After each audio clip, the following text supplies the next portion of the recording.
TTD chairman BR Naidu గారి పైన కొంతమంది వైసీపీ నేతలు అయితే ఓల్డ్ వీడియోస్ క్లిప్స్ కానీ ఆయన ఒక ఆవిడతో ఉన్న వీడియో క్లిప్ అయితే ప్లే చేసి ఆ టీటీడీ ఉన్నత పదవిలో ఉండి ఇలాంటి పనులు చేయడం కరెక్ట్ కాదు, పదవికి రాజీనామా చేయాలి, రిజైన్ చేయాలని చెప్పి వైసీపీ ఎక్స్ చైర్మన్ అవును మన వైసీపీ భూమన కరుణాకర్ రెడ్డి గారు అవునండి ఆయన తెలపడం అయితే జరిగింది. ఇది ఎంతవరకు నిజం? ఆ వీడియో నిజమేనా లేకపోతే అది మార్కెటింగ్ చేసిరా?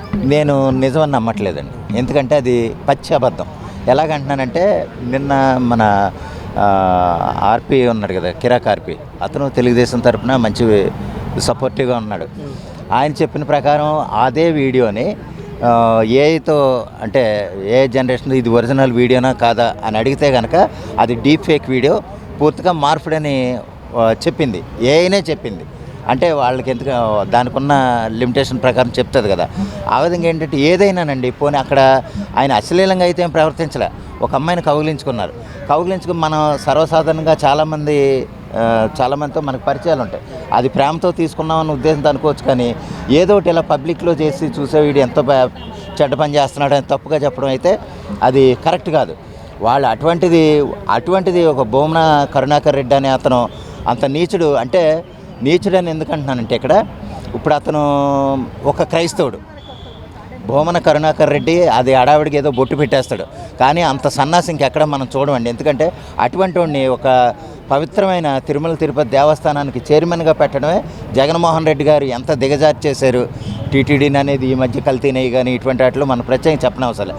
అటువంటి వాడిని తీసుకెళ్ళి టీటీడీ చైర్మన్ చేసి ఎందుకంటే పనికిమాలిన నెదవలను అక్కడ పెట్టడం అనవసరం. అక్కడ ఎందుకంటున్నానంటే వాళ్ళ అమ్మాయిలకేమో క్రిస్టియన్ టైప్లో మ్యారేజ్లు చేశాడు, క్రిస్టియన్ మ్యారేజ్లు చేసి అటువంటిది అతను ప్రతి వారం చర్చికి వెళ్ళిపోయి ఉన్నవాడిని టీటీడీ చైర్మన్ ఏంటంటే సిగ్గులేదు. జగన్మోహన్ రెడ్డి గారు కూడా ఆలోచిస్తే కనుక అతను ఎంత తప్పు చేశాడో తెలిసేది. ఇంకా మన రెడ్డే కదా మనోడే కదా అని ఎవరిని పడితే వాడిని పెట్టేయటం, అక్కడ దానికి అర్హత లేని వాళ్ళని అక్కడ పెట్టి టీటీడీ పరువు దిగజార్చేశారు.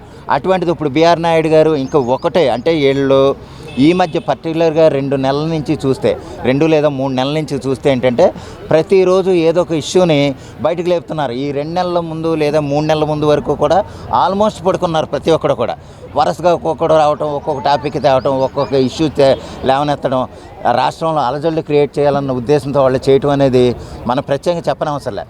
ఇప్పుడు బిఆర్ నాయుడు గారు అలా చూస్తుంది, అందులో ఏం తప్పు ఉందో? ఆయన ఏమన్నా ఒళ్ళో కూర్చోబెట్టుకున్నాడా లేకపోతే ఏమన్నా విపరీతంగా ఏమైనా ప్రవర్తించాడా? కంప్లీట్గా వస్తుందండి వాళ్ళు చేసిందే. అంటే వాళ్ళు ఏదైనా ఇష్యూ క్రియేట్ చేయాలి. దానివల్ల ఏంటంటే జనాల్లో ఇప్పుడు సపోజు గొర్రెలు అనేవాళ్ళు వాళ్ళకి ఏంటంటే ఏలుముద్రగాళ్ళు ప్రత్యేకంగా తెలియదండి, కానీ దాన్ని చూసేవాళ్ళు చూసావా బిఆర్ నాయుడు ఎంత తప్పు చేశాడో, ఇటువంటి వాడు ఇప్పుడు మనకి చైర్మన్ అని అనుకునే వాళ్ళు ఉంటారు కదా. వాళ్ళ కోసమైనా వాళ్ళు చేస్తారు. వాళ్ళకి ఏంటంటే ఇది నిజమా కాదా అనేది అనవసరం. అదిగో ఒక ఆవిడని పట్టుకున్నట్టుంది, చూసేవాడు ఈ వయసులో వీడికి అవసరమా అని రకరకాలుగా అనుకునేలాగా చేసినా వాళ్ళు సక్సెస్ అయినట్టుగానే భావిస్తారు. అది ఫేక్ వీడియో అన్న సంగతి వాళ్ళకే తెలుసు. కానీ ఏంటంటే జనాల్లో రుద్దొదిలేస్తే ఎవడు తప్పు చేసాడు ఎవడు అనేది అనవసరం వాళ్ళకి. అదేంటంటే ఒక జనాల్లో ఒక డౌట్ కలిగించేలా చేసామనుకోండి, దానికి కూడా వాళ్ళు సక్సెస్ అయినట్టే, అంతే తప్ప అంతకంటే ఏం కాదు. బిఆర్ నాయుడు గారిని ఏం చేయలేరండి ఆయన. ఎందుకంటే పోనీ ఇప్పుడు అరవ శ్రీనివాస్ గారు ఉన్నారు, మొన్న రైవిలకోడ ఎమ్మెల్యే, అతనికి ఒక అమ్మాయితో పరిచయం ఉందంటే దాని మీద కొంత చేశారు, ఆవిడ పరారు అయిపోయింది. పోనీ అటువంటి వయసులో ఉన్న వాళ్ళ మీద చేశారంటే కొంత రీజనబుల్. కూడా మీడియాకి అయితే అప్పగించడం జరిగింది కదా, ఏదైతే మెసేజ్లు ఉన్నాయో ఆయన కాల్ రికార్డింగ్ ఇట్లా ప్రతి ఒక్కటి ఎవిడెన్స్ ప్రొడ్యూస్ చేసింది కదా, దీనిపై మీరు ఏమంటారు? అంటే చేసిన తర్వాత కూడా అంటే తప్పును ఒప్పుకుంటలేరు కదా అని చెప్పి. తప్పును ఒప్పుకోవటం అంటే యాక్చువల్గా ఒప్పుకోరండి. తప్పును ఒప్పుకోకపోవటం పక్కన పెట్టండి, అది దాని దర్యాప్తు. ఇప్పుడు ఆయన అన్నాడు యాక్చువల్గా, ఒరే మీరు చేసేది ఉంటే కనుక కొంచెం ఇంకా బాగా చేస్తే ఒరిజినల్గా చేస్తే బాగుండేది, చేసి ఎదవలారే సరిగా చేయండి అన్న మాటను కూడా ఆయన వాడారు. ఏదేమైనా దర్యాప్తు జరిగిందనుకోండి మనం చెప్పగలం. ఇప్పుడు ఆయన నిజంగా చేసాడంటే ఆయనే చెప్తున్నాడు అంటే ఆయన ఎలాగా ఆయన చెప్తారు, అది కాదు ఫేక్ వీడియో అని చెప్తుంది. ఏది మన గూగులే ఫేక్ వీడియో అని చెప్తుంది. అటువంటిప్పుడు ఆయన నిజంగా తప్పు చేశాడని మనం ఎలా కనగలం? ఆ దర్యాప్తులో తేలేదాకా మనం ఏది నిజం ఏది అబద్ధం అనేది మనం ఖచ్చితంగా చెప్పలేమండి. అంటే కూటమి ప్రభుత్వాన్ని చీలికలుగా విభజించడానికే వైసీపీ కుట్ర అంటారా ఇదంతా? అంతేనండి, ఖచ్చితంగా వైసీపీ కుట్రే, ఖచ్చితంగా. ఎందుకంటేనంటే ఏదో ఒక ఇష్యూ వాళ్ళు తేవాలనుకుంటున్నారు కదా, తేవాలన్న ఉద్దేశంతోనే వాళ్ళు ముందుకెళ్తున్నారు ఏదో ఒకటి రోజు. అంటే వీళ్ళు నాకు తెలిసి నేను చెప్పే విషయం ఏంటంటే పెట్టుబడులు అయితే కొంచెం ఈ మధ్య గట్టిగా ప్రయత్నిస్తున్నారు. ఇది కూటమి ప్రభుత్వం. చంద్రబాబు నాయుడు గారు ఇప్పటికే చెప్పిన మాట ఏంటంటే 23 లక్షల కోట్ల పెట్టుబడులు తీసుకొచ్చామని చెప్తున్నారు. దానికి ఆ పెట్టుబడులు పెట్టడానికి ఒకవేళ పొరపాటున వచ్చేస్తే రాష్ట్రం ఏమన్నా బాగుపడిపోతే మన ముఖం కూడా దేకేవాడు ఉండడు కదా అన్న ఉద్దేశంతో వాళ్ళు పెట్టుబడులు పెట్టేవాళ్ళని ఎలాగైనా వెనక్కి తరమాలా లేదా, తరిమితే వాళ్ళు కొంచెం వెనకడుగేశారంటే ఇదిగో రాష్ట్రంలో ఈ విధంగా గొడవలు జరుగుతున్నాయి, అది మనం అనుకున్న మంచి ప్రభుత్వం కాదన్న ఉద్దేశంతో వాళ్ళ గొడవలు లేవనెత్తాలన్న విషయం తప్ప అంతకంటే ఏం కదండి. అంటే 2029లో వచ్చేది మా ప్రభుత్వం అని చెప్పి మన కొడాలి నాని గారు అయితే మొన్న రీసెంట్ టైంలో రాంబాబు గారి పరామర్శించడానికి వెళ్ళినప్పుడు అయితే అనడం జరిగింది. అవునండి. అంటే ఖచ్చితంగా వాళ్ళు వస్తారా, వాళ్ళ పార్టీ వస్తారా? అది అలాగంటారండి. ఇప్పుడు ప్రజాశాంతి పార్టీ కేఏ పాల్ గారు కూడా మొన్న 2024లో నేనే ముఖ్యమంత్రిని అన్నారు. దానికి అది మనం ప్రత్యేకంగా చెప్పిన అన్నారు కదా అని వచ్చేయక్కల. పోనీ అంతకుముందు మనం అనుకోకూడదు, కానీ 2014లో కూడా పవన్ కళ్యాణ్ గారు అనుకున్నారు. ఆయన ఎంత ప్రయత్నం చేశారు అంత ప్రయత్నం చేశారు. ఆ నమ్మకంతో ఎవరైనా చెప్తారు. దాని ఉద్దేశం ఏంటంటే 2029లో మేము వచ్చేస్తాం, మా ప్రభుత్వం అధికారం వచ్చేస్తుంది. మన 24లో మాత్రం 175 అనలేదేటండి, 175 అన్నారు కదా. కానీ ఎన్ని సీట్లు వచ్చినాయి?